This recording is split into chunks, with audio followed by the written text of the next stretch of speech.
میرا نام عثمان ہے، عثمان بیگ۔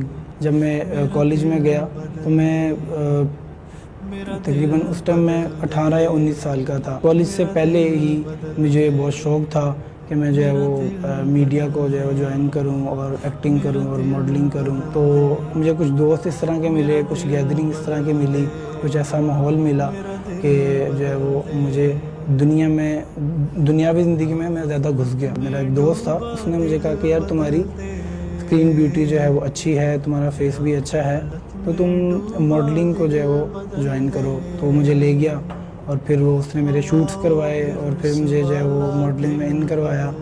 میں نے کافی فنکشنز کیے، اسٹیج بھی کیا، اور اکثر فیملی کے اندر بھی جو فنکشن ہوتا تھا اس کے اندر بھی میں بہت آگے ہوتا تھا، اور ڈانس کے اندر اور ڈرامٹک سوسائٹی میں، ٹی وی پہ، اور ہر ایکٹر کو دیکھ کے میری خواہش ہوتی تھی کہ اس سے زیادہ میں اچھا کروں۔ تو اکثر میں بیک سٹیج جو ہے وہ جب ہوتا تھا، جب ہم اپنے کالج لیول پہ ڈرامے کرتے تھے، تو میں یہ سوچتا تھا کہ یہ میں کیا کر رہا ہوں۔ تقریباً میں نے 4 سال اس فیلڈ میں رہا۔ تو میں جب BCom میں نے کر لیا تو ان دنوں رمضان آ گیا۔ میری امی نے کہا تم جو ہے وہ اعتکاف میں بیٹھ جاؤ۔ میں اعتکاف میں بیٹھ گیا۔ پھر ایک مسجد میں، جس مسجد کے اندر میں اعتکاف میں بیٹھا، تو وہاں پر ایک لڑکا تھا، ماشاءاللہ، اللہ اس کو جزائے خیر دے، ابھی بھی وہ میرے ساتھ ہی ہوتے ہیں۔ تو انہوں نے جو ہے وہ مجھے اللہ اور اللہ کے رسول کی بات کی۔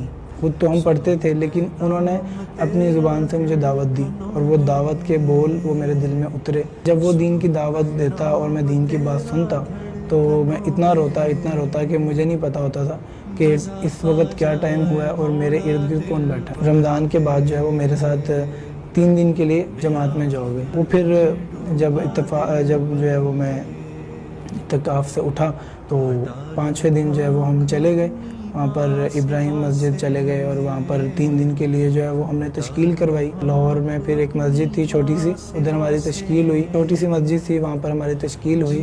تو مجھے تو نہ اللہ اور اللہ کے رسول کا پتہ تھا، لیکن پھر وہ ماحول جب ملا تو ماحول کے اندر ایک جوش آیا، جذبہ آیا، اور دل کیا کہ نہیں، یہی زندگی ہے، یہی انسان کی جو زندگی ہے، یہی اس کو دنیا میں بھی کامیاب کرے گی اور آخرت میں بھی کامیاب کرے گی۔ عصر کی نماز کے اندر جب میں نماز پڑھ رہا تھا تو میرے جسم گرم ہونا شروع ہو گیا، بہت گرم ہونا شروع ہو گیا، اور آنکھوں سے میرے آنسو نکلنا شروع ہو گئے۔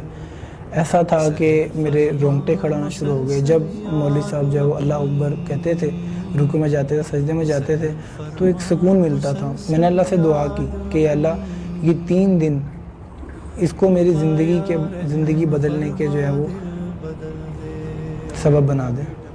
اس ماحول سے اٹھنے سے پہلے اور اس جگہ سے اٹھنے سے پہلے تو میرے لیے ہدایت کے فیصلے کر دے۔ مجھے نہیں پتا کہ میں دوبارہ اس ماحول میں آؤں گا یا نہیں آؤں گا۔ میں تیرے راستے میں ہوں، اور میں نے سنا ہے کہ نبیوں والے راستے میں نبیوں کی طرح جو ہے وہ دعائیں قبول ہوتی ہیں، لیکن تو صرف میرے پر ایک مہربانی کر کہ تو مجھے ہدایت دے دے، کچھ ایسا کر کہ مجھے ہدایت آ جائے۔ پھر اللہ تعالیٰ نے اس کے درمیان میرے دل کے اندر، میرے دماغ میں ایک مضمون ڈالا، اور وہ مضمون کیا تھا کہ تو داڑھی رکھ لے۔ اور پھر جب داڑھی کی نیت کی تو آپ یقین کریں کہ اس دل کے اوپر سے جیسے کسی نے گناہوں کا بوجھ اٹھا کر یوں پھینکا ہو، اور اس کے بعد جو انسان کو سکون ملتا ہے، وہ مجھے محسوس ہوا۔ آپ لوگ بھی دعا کریں کہ اللہ پاک جو ہے مجھے استقامت دیں، اور ہم سب کو جو ہے وہ اللہ کے راستے پہ نکلنا چاہیے، اور جو ہے وہ تبلیغ کے اندر وقت لگائیں، تاکہ اللہ پاک جو ہے وہ ہمیں دین کی سمجھ اور بوجھ عطا فرمائے۔